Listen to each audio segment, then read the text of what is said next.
여러분, 안녕하십니까? 오늘 우리가 은혜를 나눌 말씀은 요한복음 12장이 되겠습니다. 지난 시간에 우리는 요한복음 11장을 통해서 나사로의 죽음에 관련되어 하나님께서 예수님을 통하여 우리에게 어떤 메시지를 주시고자 하는가를 들었습니다. 첫 번째, 나사로의 죽음은 무슨 연고이며 또 예수님께서는 그를 부활시킴으로 인하여 무엇을 말씀하려 하셨나? 거기에 우리는 주목하여 은혜를 나누었죠. 예수님께서는 생명이고 부활임을 우리에게 말씀을 하셨습니다. 그래서 우리가 예수를 믿으면 영원히 죽지 않는다라는 것. 우리 생에서 죽는다는 그런 의미가 아니라 영원한 삶인 영생을 이야기하는 것이었죠. 또 나사로를 다시 살리시는 이유로 그 이유는 어떤 의미를 우리에게 주었다고 말씀하셨죠?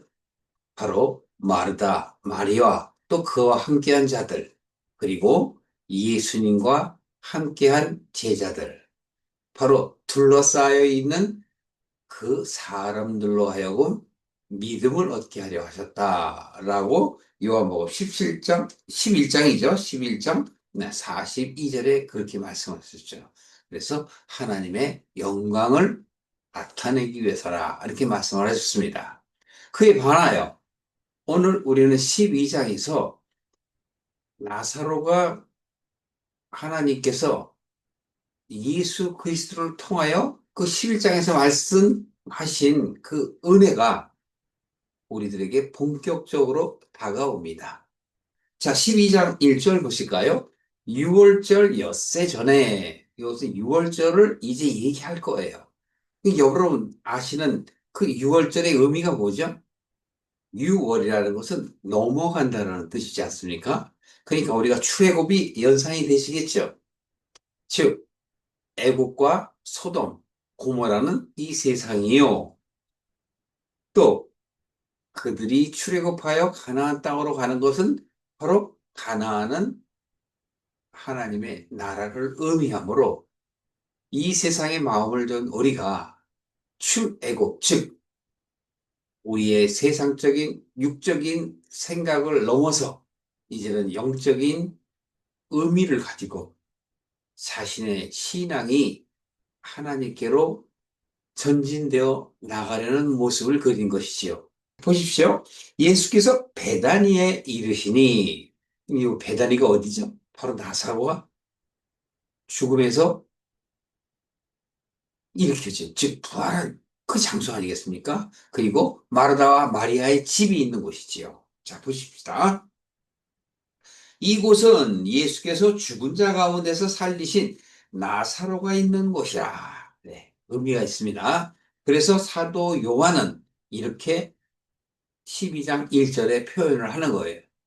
자, 그러면서 2절에 보시면 거기서 예수를 위하여 잔치할새 마르다는 이를 보고 나사로는 예수와 함께 앉은 자 중에 있더라. 상황을 설명을 하는 거죠. 그런데 마르다는 어디에 있어요?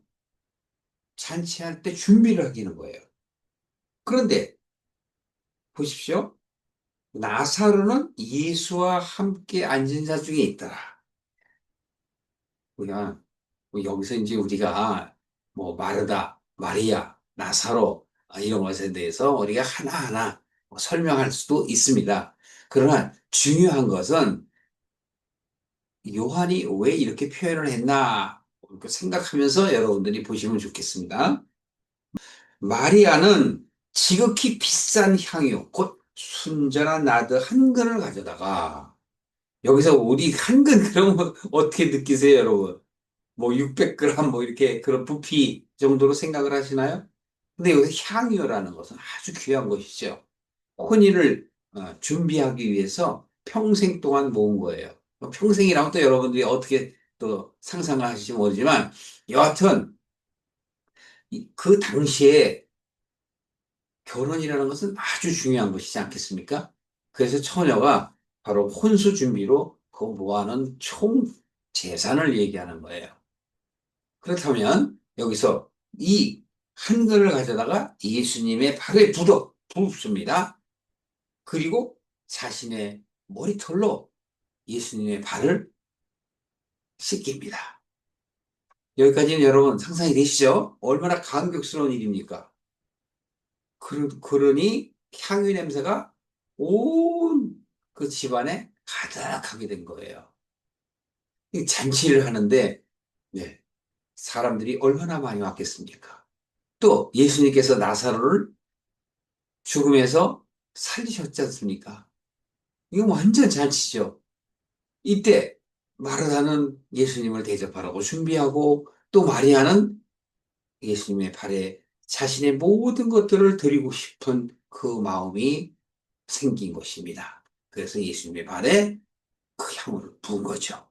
그리고 머리털로 씻기는 것입니다. 네. 여러분, 바깥에 보여져 있는, 보여지는 이러한 상황들을 상상을 하십시오. 이걸 너무 감정적으로 격하게 보지 마시고, 왜 이랬을까? 충분히 이해가죠? 네, 마르다가 큰 잔치를 위해서 준비하는 것, 또 나사로는 예수님이 자신을 살려주신 것에 대해서 감사한 마음으로 예수님의 그 얼굴에 주목하고 있는 모습, 마리아는 자기의 전 재산을 탁 예수님의 발에 부으며 예수님을 향하는 그 아름다운 마음을 우리가 볼 수 있습니다. 그런데 보십시다. 제자 중에 하나가 예수를 잡아줄, 즉 가롯 유다.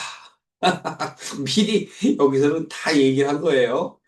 가롯 유다가 나중에 예수님을 배반하고 은삼십에 예수님을 팔지 않습니까? 바로 그 자가 말하는 것이 뭐라고 합니까? 이 향후를 어찌하여 300데나리온에 팔아서 가난한 자들에게 주지 아니하였느냐? 여기에서 지금 보십시오. 이 가롯 유다는 가롯에 사는 유다예요. 그게 유다 이름이. 그래서 동명이인이 많기 때문에 이렇게 수식어를 붙이는 겁니다. 그러면 이 유다의 정말 마음은 뭘까요? 여러분, 우리가 교회에 다니는 그 목적은 무엇입니까? 여러분들이 예수님을 사랑한다, 크리스천이라 이렇게 얘기하는 그 목적은 무엇입니까? 바로 오늘은 거기에 키포인트가 있는 거예요. 여러분의 자세를 돌아봐라. 여러분의 신앙을 돌아봐라. 이런 얘기 아니겠습니까? 그런데 유다는 예수님의 제자잖아요. 제자임에도 불구하고 그 향유의 가치를 보는 거예요. 어떤 가치? 네. 예수님보다 더 귀하게 여기는 거예요. 육적인 거죠. 그러니까 예수님의 발에 그 엄청난 비싼 향유를 갖다 붓는 게 너무나 안타까운 거예요. 여러분은 어떠세요? 물론 이러한 것들을 이용하여 사꾼들이 헌금을 하게 하는 그런 나쁜 의도도 있습니다만 우리는 여기서 그걸 보는 게 아니라 바로 우리의 마음 자세를 보는 겁니다. 예수님의 제자가 그러할진데 오늘날 우리가 신앙을 갖는 크리스천이라고 하는 우리의 자세는 어떻습니까? 여러분은 예수님보다 하나님보다 돈에 더 관심이 있지는 않으세요? 건강에 더 관심이 있지는 않으세요? 스포츠에, 예술에, 지식에, 철학에 혹시 더 관심을 갖고 있지는 않으십니까? 자, 그래서 6절에 보면 요한은 이렇게 얘기합니다. 그가 이렇게 말하면 가난한 자들을 생각함이 아니요. 저는 도적이라 돈 꾀를 맞고 거기 넣는 것을 훔쳐갑니다. 예. 그러니까 요한은 바로 가롯 유다를 이렇게 평가한 겁니다. 물론 이 성경은 예수님이 나중에 돌아가신 이후에 기록된 글이기 때문에 요한이 이렇게 먼저 얘기를 해요. 결론을 얘기해요. 유다는 도적이라는 것이죠. 그런데 예수님께서는 이렇게 말씀하십니다. 저를 가만두어라. 네. 저가 누구죠? 마리아. 마리아를 가만두어라. 나의 장사를 위하여 이를 두게 하라. 갑자기 여기서 뜬금없이 예수님께서는 장사할 날이래요. 장사한다는 건 죽는 거 아닙니까? 자신이 죽는 것을 이 의미 얘기하는 거예요. 그걸 제자들이 알아들을까요? 제가 제자라 할지라도 모를 것 같아요.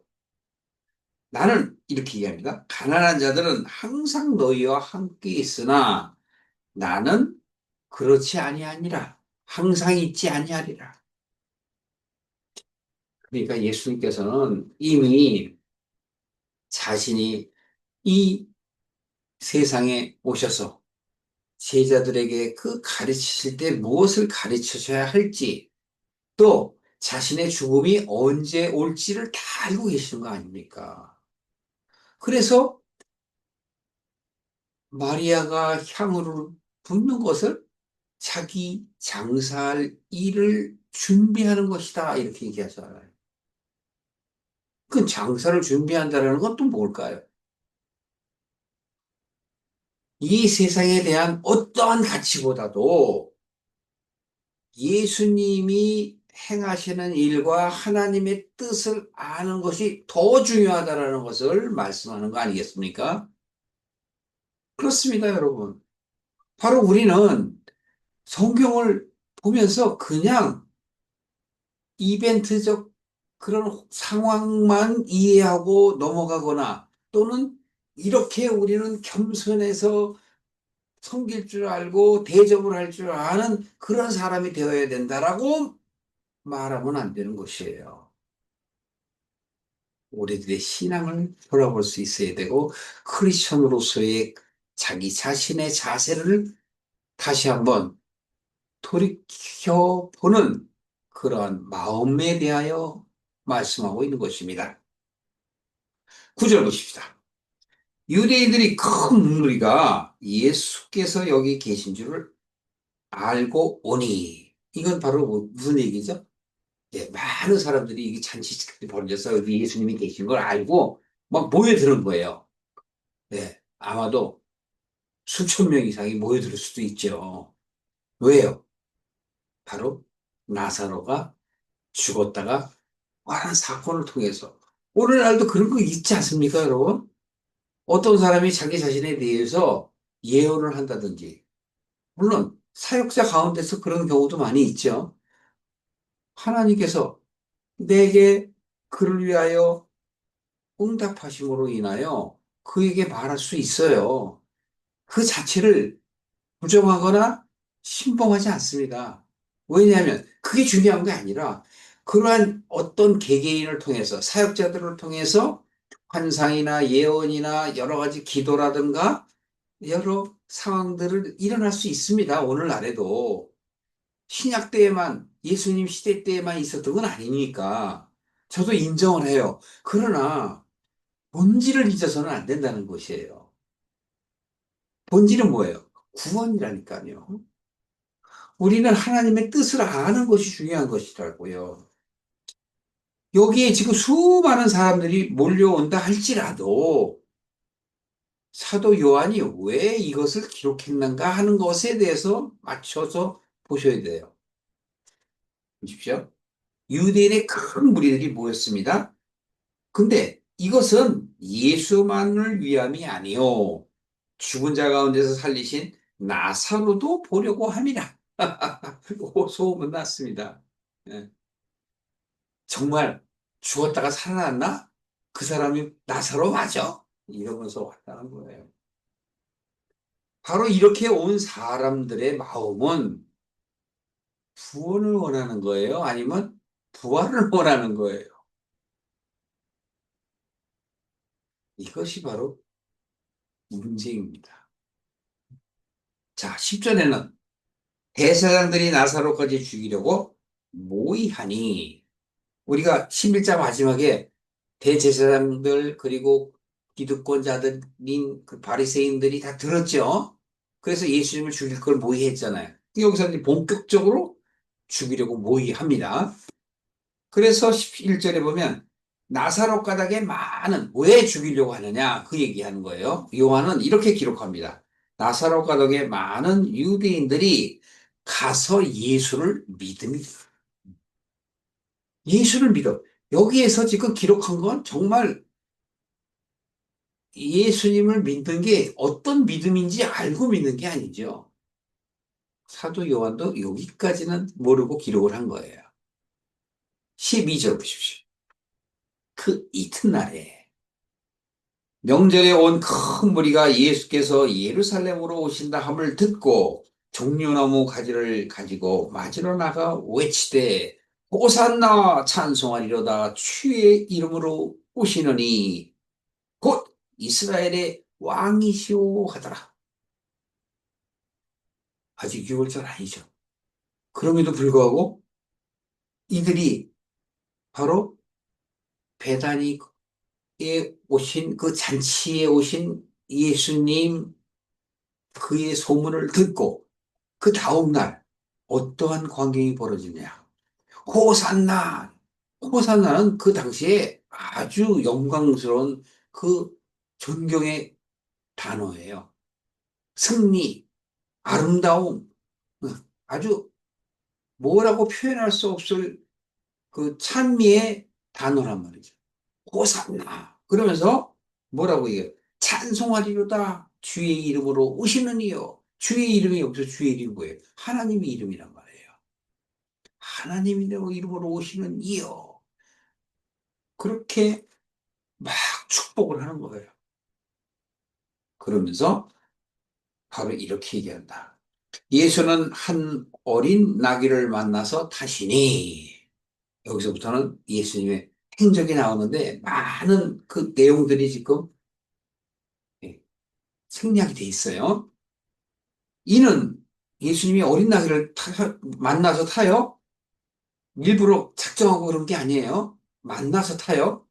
그런데 이것은 기록된 바 시온에 따라 두려워 말라 보라 너의 왕이 나귀 새끼를 타고 오신다 함과 같더라.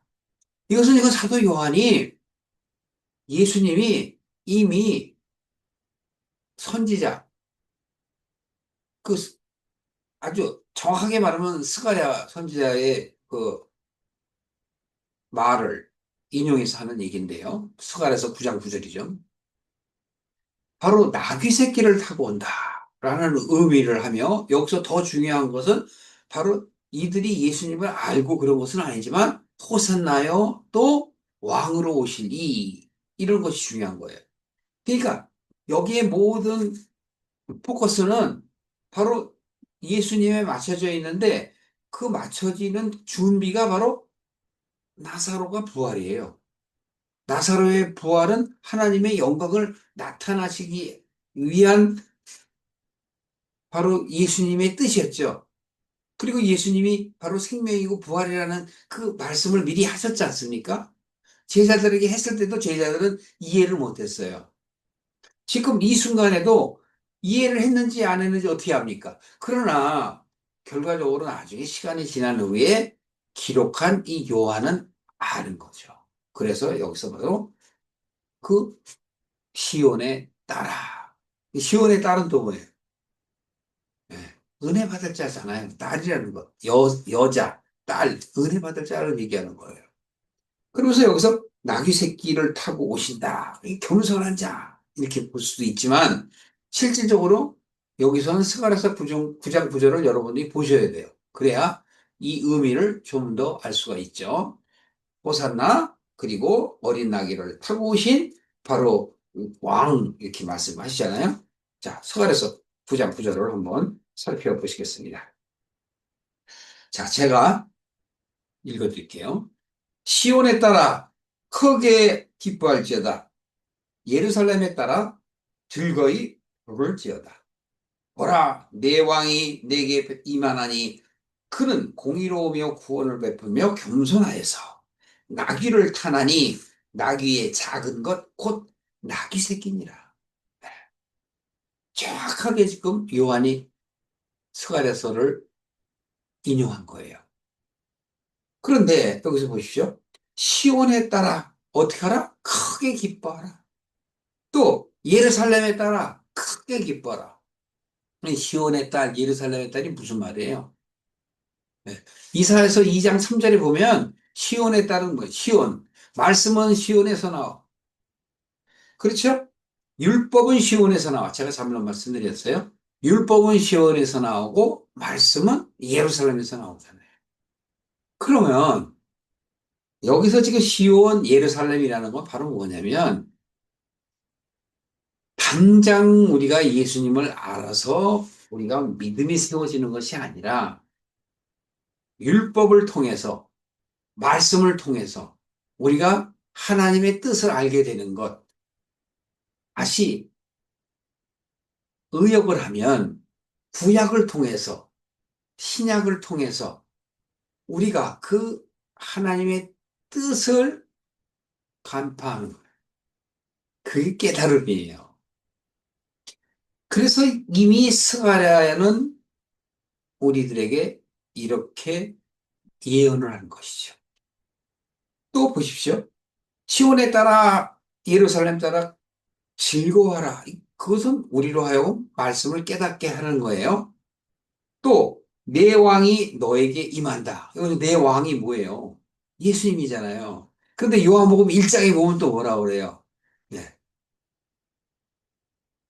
그가 하나님과 함께 계셨으니 바로 말씀이라 이렇게 하잖아요. 그러니까 다 이렇게 의인화된 단어를 통해서 우리가 하나님의 뜻을 알아야 되는 거예요. 결국은 우리가 변하는 것, 그것은 내 생각, 내 사고가 변해야지만이 믿음이 생기는 것이지, 그냥 교회 가서 할렐루야, 아멘 한다고 믿어지는 게 아니라니까요. 믿는 것 같으나 믿음이 없는 거고, 아는 것 같으나 모르는 거예요. 그래서 그냥 이 세상의 지식으로 아는 것이지. 그래서 호세아서 4장에 가면 호세아 선지자가 또 그렇게 말해요. 너희들은 하나님을 아는 지식이 없어서 망한다 그래요. 그렇습니다. 여기서 우리는 이 말씀을 잘 보셔야 돼요. 해석을 할 수 있어야 돼요. 내 왕이 임한다. 똑같죠? 조금 전에 우리가 요한복음 12장에 요한이 기록한 글과 그런 공의로우면 구원을 베푼다. 보세요. 공의롭다. 구원을 베푼다. 또 겸손하다. 근데 우리는 여기서 되게 겸손만 강조해요. 나귀는 말이 아닌 새끼잖아요. 근데 여기서 보십시오. 나귀를 탄다? 그런데 그 나귀는 바로 나귀 새끼다. 이렇게 했잖아요. 곧 나귀 새끼다. 이 말씀은 바로 무엇을 말씀하시는 걸까요? 성숙하지 않은, 즉, 믿음이 준비되어 있지 않은 그런 수준을 얘기하는 거예요. 우리의 신앙 상태를 얘기하는 거예요.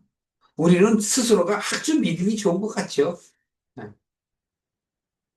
그러나 그렇지 못함을 지금 요한은 우리에게 요한복음 12장을 통해서 마리아가 그 향유를 부은 걸 왜 부어야 되는가라는 것을 미리 얘기하는 거예요. 무엇 때문에? 바로 이 사건을 우리들에게 말하기 위해서. 예수님이 나귀 새끼를 타는 것, 왜 쓸데없이 나귀 새끼를 탄 것 같아요? 그게 아니라는 얘기예요. 아직 준비되어 있지 않지만 예수님이 탔다라는 것은 예수님이 주인이라는 의미를 이야기하고 예수님이 우리를 위해서, 즉, 나귀를 위하여 목숨을 바칠 준비가 되었다라는 것을 나타내는 겁니다. 그 시온의 딸, 예루살렘의 딸에 대해서도 예전에 제가 시온 얘기하면서 말씀을 드렸죠. 이사야서 2장 3절 잠깐만 보고 가실게요. 많은 백성이 가면 이르기를 오라 우리가 여호와 산에 오르자 그러죠. 또 야곱의 하나님의 전에 이르자. 그럼 여기서 보세요. 여호와의 산에 오르는 것, 즉 야곱의 하나님의 전에 이르는 것 동의어라고요. 야곱의 산은 뭐예요? 네. 하나님의 뜻을 이룬 자지만 아주 미약한 자잖아요. 내 시작은 미약하나 내 나중은 창대하리라 하는 것처럼 야곱은 믿음으로 하나님을 따라간 게 아니고 세상적으로 그 어머니의 뜻으로 인하여 무언가를 쟁취하고자 한 자라고요. 그래서 형 에서의 지위를 자신의 것으로 취함으로 인하여 인생이 어렵게 되지 않습니까? 전 고생을 다한 바로 그 야곱을 이야기하는 것. 그러나 그 야곱의 하나님이라고 우리에게 명명한 것은 이사야 선지자가 우리가 바로 그렇다라는 것을 의미하기도 하는 것입니다. 그러면서 또 이렇게 얘기하죠. 그 도로 우리에게 가르치실 것이다. 그 도가 뭐예요? 야곱이 결국 성공했지 않습니까? 그래서 그 12지파가 다 야곱의 자식들이지 않습니까? 그러니까 인간적으로 보지 마세요. 야곱의 12아들은 바로 요한계시록에 가면은 12 기초속이지 않습니까? 물론 신약의 사도들이 기초속이지만 12성읍이라고 성곽위라고 또는 12대문이라고 이야기할 수도 있단 말이에요. 그러니까 구약시대 때 우리를 인도하는 문이 예수님께서 양의 문이다라고 말씀하신 것과 결부시키면 딱 결론이 나는 거예요. 그렇습니다. 바로 이가 우리들의 문이 되는 거예요. 그래서 야곱의 대표해서 얘기하는 거예요. 12아들의 뭐 하나님 이렇게 얘기할 수도 있지만 바로 야곱을 얘기하면 하나로 다 통합이 되는 거기 때문에 그렇습니다. 그러면서 우리가 그 길로 행하리라 하리니 이는 율법이 어디서 나와요? 시온에서 나오고 율법이 시온에서 나온다. 구약 얘기라는 겁니다. 우리가 처음 신앙을 가지면 바로 율법이 우리에게 임하는 거예요. 그래서 어떤 예의, 어떤 규례와 규칙을 자꾸 준수하려는 거였어요. 예. 제가 여러 번 얘기해서 아시죠? 그것은 초보신앙이다. 그 초보신앙은 뭐냐면 신앙을 시작할 때 우리들이 겪어야 될 일을 얘기하는 거예요. 또 여호와의 말씀이 어디서 나와요? 예루살렘에서. 아니 이스라엘은 예수님 오기 한 750여 년 전 사람인데 어떻게 이렇게 뭐저 알 수가 있을까요? 하나님께서 깨닫게 하셔서 아니 전하게 하셔서 하는 거죠. 정확하게 말씀드리면 바로 사역자로서 선지자로서 말씀을 하는 거예요. 그렇기 때문에 바로 시온의 딸 예루살렘의 딸이라고 우리가 조금 전에 스가랴서를 본 것처럼 다시 요한복음 12장으로 오시면 이는 기록된 바 시온의 딸아라고 요한이 말하고 있는 것입니다. 그래서 16절 보십시오. 제자들은 처음에 이 일을 깨닫지 못하였다가 예수께서 영광을 얻으신 후에야 이것이 예수님에 대한 기록된 것이고 사람들이 예수에 대하여 이같이 즉 나귀 새끼를 타게 하고 호산나 하고 뭐 어서 오십시오 그리고 우리 뭐 왕이시여 막 한 이 행동에 대한 것들이 바로 생각이 났다. 결론이 이거 다 끝난 거예요. 예수님이 죽으신 이후의 일을 얘기하는 거예요.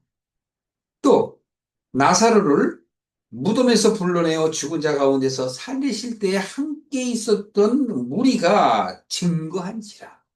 네. 예수님께서 어떻게 했었어요? 나사로를 살리실 때 주변에 있는 사람들, 그들을 위해서 하나님의 영광을 나타내리라 하셨잖아요. 그 아까 제가 모두의 11장 42절을 먼저 말씀드렸지 않습니까?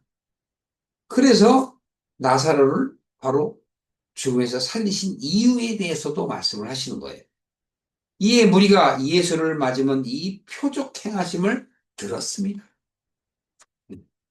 이렇게 호산나 했던 이 이유는 바로 나사로가 부활했음을 들었기 때문이다라고 얘기하는 거예요.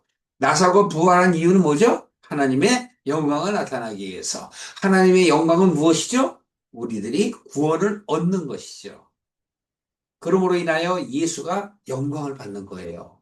사도 바울도 그걸 깨닫고, 예, 그 여러 교회들에게 보낸 그 서신서에 그런 얘기를 하는 거예요. 너희들이 믿음을 갖는 것이 나의 기쁨이고 영광이다. 이렇게 얘기를 하는 거예요. 이에 무리가 예수를 맞으면 이 표적 행함을 들었습니다. 하고 19절에 바리새인들이 서로 말하되, 바리새인들은 바로 신앙을 오래 한 사람들, 기본적으로 성경을 가르치는 사람들이잖아요. 이들이 서로 말할 때 볼지어다 너희 하는 일이 쓸데없다. 보라 온 세상이 저희를 쫓는다 하니라. 예, 보십시오. 오늘날에 예, 일반적인 모든 교인들, 특히 신앙생활을 많이 했다는 사람들은 어떤 생각을 가지고 계실까요? 오늘 여기까지입니다. 12장 1절부터 오늘 19절까지 보시면서 예수님은 그 잔치에서 왜 마리아가 향유를 붓고 머리털로 발을 닦게 하시는가? 거기에 대해서도 여러분이 일편 깨닫는 바가 있지 않겠습니까? 그러나 정작 이유는 무엇이죠? 많은 사람들이 호산나 또 나귀새를 나귀 새끼를 타고 오시는 바로 시온의 딸들이라고 말을 하지만 우리는 정작 어떠한 신앙 상태로 지내고 있나 다시 한번 돌이켜보는 저와 여러분 되시기를 주님의 이름으로 축원합니다.